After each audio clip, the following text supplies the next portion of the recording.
رشتہ داروں کے ساتھ حسن سلوک کرنے کے کچھ مراتب ہیں۔ ایک ہے صلہ رحمی، ایک ہے مکافہ، ایک ہے قطع رحمی۔ صلہ رحمی کیا ہے؟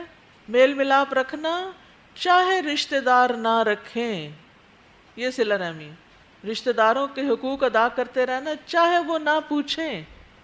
مکافہ کیا ہوتا ہے؟ رشتہ دار اچھا سلوک کریں تو ان کے ساتھ اچھا سلوک کرنا، نہ کریں تو نہیں کرنا، یہ بدلے میں کرنا ہوتا ہے۔ اور تیسرا ہے قطع رحمی، اپنے رشتہ داروں سے قطع تعلقی کر لینا، بول چال بند، یا پھر ان کی کسی ضرورت کو جو آپ پورا کر سکتے ہو پورا ہی نہ کرنا، ان کے کام ہی نہ آنا، ان کی مدد ہی نہ کرنا، تو یہ سب کچھ اس میں آ جاتا ہے۔ اور یہ آخری مرتبہ بدترین مرتبہ ہے، ایسا کرنے والے پہ اللہ تعالیٰ لعنت بھیجتے ہیں۔ اولئک لہم اللعنۃ ولہم سوء الدار۔ تو صلہ رحمی کا مطلوبہ معیار کیا ہے؟ جو نبی صلی اللہ علیہ وسلم نے بتایا ہے کہ کسی کام کا بدلہ دینا صلہ رحمی نہیں۔ مثلا انہوں نے کھانے پہ بلایا، آپ نے بھی بلا لیا، یہ صلہ رحمی نہیں۔ صلہ رحمی یہ ہے کہ جب اس سے رشتہ داری توڑی جائے تو اسے ملایا جائے، یعنی رشتہ توڑنے والوں سے رشتہ ملائے، یعنی جو آپ سے نہ ملے آپ اس سے ملنے چلے جائیں، جو آپ کو نہ دے آپ اس کو دیں، جو آپ کے ساتھ بد اخلاقی برتے آپ اس کے ساتھ اچھا سلوک کریں۔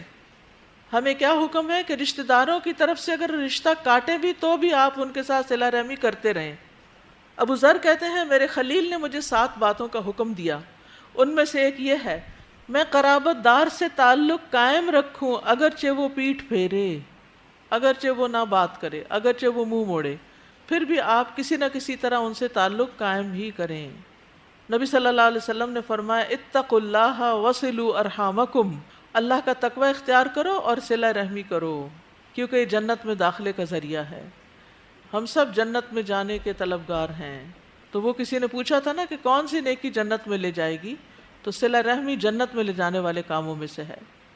صلہ رحمی کرنے والے کو اللہ کی مدد حاصل ہوتی ہے۔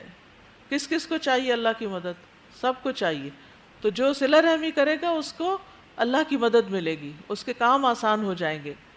ایک آدمی رسول اللہ صلی اللہ علیہ وسلم کی خدمت میں حاضر ہوا، عرض کیا اللہ کے رسول میرے چند ایک رشتہ دار ہیں، میں ان سے صلہ رحمی کرتا ہوں لیکن وہ اس رشتے کو توڑنے کی کوشش کرتے ہیں، میں ان کے ساتھ حسن سلوک سے پیش آتا ہوں لیکن وہ اس کا بدتمیزی کے ساتھ بدلہ دیتے ہیں، میں ان کی زیادتی کو ٹھنڈے دل سے برداشت کرتا ہوں لیکن وہ میرے ساتھ بدسلوکی کا مظاہرہ کرتے ہیں۔ رسول اللہ صلی اللہ علیہ وسلم نے فرمایا اگر تو صحیح کہتا ہے تو گویا ان کے منہ میں گرم راکھ ڈال رہا ہے، جب تک تو اپنے عمل کو قائم رکھے گا اللہ تعالیٰ کی طرف سے تیرے لیے ایک مددگار مقرر رہے گا، تمہارے لیے ایک مددگار حاضر رہے گا، یعنی تمہارے کاموں میں آسانی ہوتی رہے گی۔ تو صلہ رحمی کس کا حکم ہے؟ اللہ کا حکم ہے، رسول اللہ صلی اللہ علیہ وسلم نے اس کی تاکید کی ہے۔ ایمان لانے کے بعد اللہ تعالیٰ کا محبوب عمل ہے۔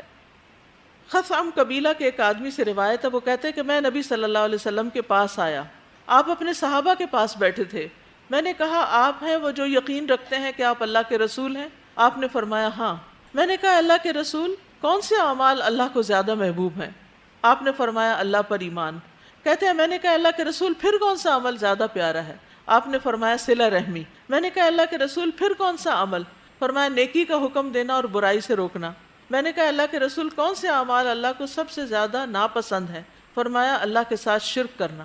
میں نے کہا پھر کون سا عمل؟ فرمایا قطع رحمی کرنا۔ میں نے کہا اللہ کے رسول پھر کون سا عمل؟ فرمایا برائی کا حکم دینا اور نیکی سے روکنا، یعنی نیکی سے روکنا جو ہے یہ ایک بہت ہی برا عمل ہے۔ انس رضی اللہ عنہ سے مروی ہے کہ نبی صلی اللہ علیہ وسلم نے اپنی بیماری کے ایام میں کہا تمہارے رشتہ دار یعنی رحم کے رشتوں کو توڑنے سے بچو، رحم کے رشتوں کو توڑنے سے بچو۔ استاذہ اللہ سبحانہ وتعالیٰ نے جو ہمیں یہ خاندان اور صلہ رحمی کے اندر باندھ دیا ہے نا، یہ بہت بڑا اللہ کا احسان ہے، ورنہ جس طرح بہت سارے لوگوں کے ساتھ آپ کے تعلقات ہوتے ہیں تو وقت کے ساتھ ساتھ وہ ختم ہو جاتے ہیں اور سال سال تک آپ کے رابطے نہیں رہتے، پھر آپ کہتے ہیں اچھا اتنے عرصے بعد دیکھا ہے۔ اگر رشتہ داروں کے ساتھ بھی یہ ہو جائے تو پھر انسان کا کیا بنے، وہ تو بالکل اکیلا رہ جائے۔ استاذہ جی ایک یہ تھا کہ جو ابھی آپ نے ایک روایت بتائی نا کہ ایک شخص نے آ کے کہا کہ میں ایسا ایسا کرتا ہوں اور میرے رشتہ دار مجھ سے جواب میں، یہ مجھے اتنی اہم لگی ہے بات، کیونکہ بعض اوقات یہ ہوتا ہے کہ ہم بھی یہی سوچنے لگ جاتے ہیں نا کہ فلاں کے ساتھ ہم اتنی دفعہ اچھا کر چکے ہیں، اتنی دفعہ اچھا کر چکے ہیں، وہ جواب میں برا ہی کر رہا ہے، تو آخر تو کوئی لمٹ ہے۔